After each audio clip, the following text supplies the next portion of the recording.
Wairarapa TV local news for Thursday, January 26. Triple A Bistro in Kinapuni has again been targeted by burglars broken into in the early hours of yesterday morning. The business has been the target of several burglaries over the last few months, with the last prior to yesterday occurring on Christmas morning.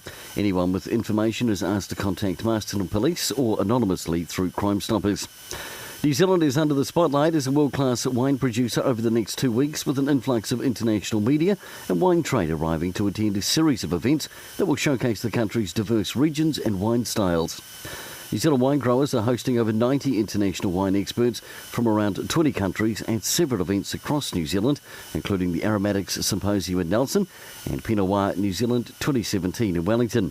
18 Wairarapa wineries are involved, with options for the public to head along to the events, such as Pinot Palooza, early next week.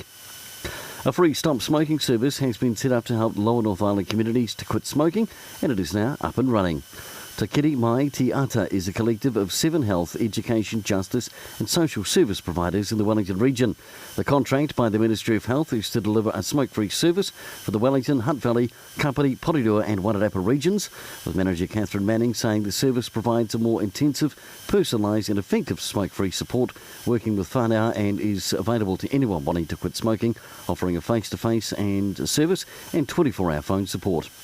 And finally, in sport, the Apache Jacks Wairarapa Girls Under-13 cricket team have won the inaugural tournament, batting first and scoring 105 for 3. They restricted Hawke's Bay in their 20 overs to 80 for 7.